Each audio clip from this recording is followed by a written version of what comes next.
इस हुकूमत का सिर्फ ये एजेंडा है। और रही बात वफाकी हुकूमत की, तो मैं आपको बताता चलूँ आसिम साहब की वफाकी हुकूमत तहरीक इंसाफ की बननी थी।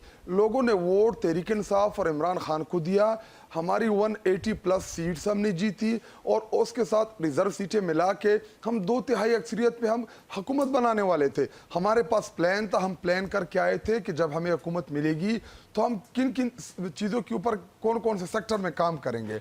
इनका विजन क्या था कि नवाज शरीफ के हाथ के ऊपर कबूतर बैठा दो वहाँ पे मीनार पाकिस्तान में जी, वहाँ पे इस्लामाबाद एयरपोर्ट से जी उनको बड़ा इनकलाबी बनाने की कोशिश की गई। मीनार पाकिस्तान उनको लाया गया, ना इनके पास कोई विजन था, ना इन्होंने कोई कौम को एजेंडा दिया। इनके खुद के मोराल बड़े डाउन थे और ये इस बात के ऊपर इनको पता था कि पाकिस्तानी कौम जो है वो जाग चुकी है। पाकिस्तानी कौम जो है उन्होंने इनको वोट देना ही नहीं है। सब चल रहा है ना, अदालतों में भी आप लोगों ने क्लेम किया कि इसकी हेयरिंग भी हो रही है, उसके ऊपर मैं बात करूंगा। जी देखिए, मैं बजट पे आ रहा हूं, जो बजट क्या है, मकसद ये है कि अवाम ने वोट आसिम भाई आप उनको आपने इंटरप्ट नहीं किया, आप मुझे हम दूसरी तीसरी दफा इंटरप्ट कर रहे हैं। जी, ये बुनियादी चीज है, वो इलेक्शन है। इलेक्शन में आप कौम को एक विजन देते हैं, एक प्लान देते हैं कि अगर हमारी गवर्नमेंट आई तो हम इस एजेंडे के नीचे हम अब पाकिस्तानी कौम को बजट देंगे, यही अहदाफ है, इन चीज़ों के ऊपर हम काम करेंगे। लेकिन एक हुकूमत के पास ना विजन है, ना उनका कोई एजेंडा है।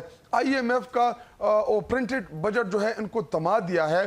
ये जो टैक्सेस लगाने जा रहे हैं, मैं आज प्रिडिक्ट कर रहा हूँ, अभी अगले माह तो नहीं, अगस्त में आप इनका हाल देखेंगे कि महंगाई की वजह से इनको जो मार पड़नी है, जो इनको कूट पड़नी है। इनके सिर्फ मुस्लिम लीग नून के सिर्फ और सिर्फ 18 MNA जो हैं वो फॉर्म 45 और 47 के ऊपर जीते हुए हैं, बाकी सारे हारे हुए हैं। और अनकरीब इनका ये हाल होगा कि ये इनकी 18 सीटें जो है ये भी इनको नहीं मिलने वाली। और तहरीक इंसाफ प्रोटेस्ट करे या ना करे, तहरीक इंसाफ से इनको मसला हो ना हो, हम दे रहे हैं ना, हम दे रहे हैं शेडो कैबिनेट, हम अपना बजट जो है कौम के सामने प्रेजेंट करेंगे। लेकिन जी देखिए, जब भी हम ईवान में उठते हैं, स्पीकर साहब का रवैया जो है वो, हालांकि मैं 2 दफा इस ईवान का मेंबर रहा हूं, 2013 में जो हमारे मेंबर्स थे अपोजिशन के तहरीक इंसाफ के, तो बड़ी तारीफ किया करते थे आया सादिक साहब की कि जो बड़ा शफीक और बड़ा बुर्दाबाद शख्सियत है उनकी। लेकिन इस दफा वो डिक्टेटर बने हुए हैं। हम जब भी फ्लोर ऑफ द हाउस कोई बात करना चाहते हैं, हमें फ्लोर ही नहीं देता, हमें बात करने का मौका नहीं देता। जब हम सजेशन पे आते हैं उधर से माइक बंद कर देते हैं। आपका मस्ती खेल साहब की बातों पे हवाला निकलता है ना, तो किस तरह आपको माइक दिया जाए जब इस तरह के लोगों की तरफ से बातें आएंगी, जो एक ऑनरेबल मिनिस्टर्स MNA वो जब इस तरह की बातें करेंगे तो फिर तो उनको सोचना पड़ेगा ना कि किस तरह की बात जी देखिए, इस टाइम पाकिस्तान पीपल पार्टी जो है वो आधा तितर आधा बटेर बनने की कोशिश कर रही है। और इमरान खान पहले कह चुका था कि ये इनकी जो नूरा कुश्ती है ना, कि जी ईवान के अंदर वोट भी दो, इनके साथ बैठे भी रहो, आपस में हुकूमत जो है पावर शेयरिंग फार्मूला भी तय करो, एक दूसरे के साथ एक स्कीमें भी फाइनल करो, इस रिजीज में फंड भी लो, तरक्याती स्कीमें भी लो।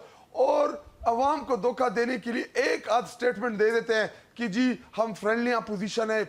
जी देखिए, ये पाकिस्तान पीपल पार्टी जो है ये इस हुकूमत का हिस्सा है, बराबर की शरीक है इस तबाही में। पिछले 18-19 माह इनके जो तबाही इन्होंने फेरी, जो इन्होंने मैशत का बेड़ा गर्क किया, जो रेमिटेंसेस नीचे आई, जो आपकी GDP की ग्रोथ थी 6 पे जा रही थी, हमारी गवर्नमेंट में माइनस पे चली गई है।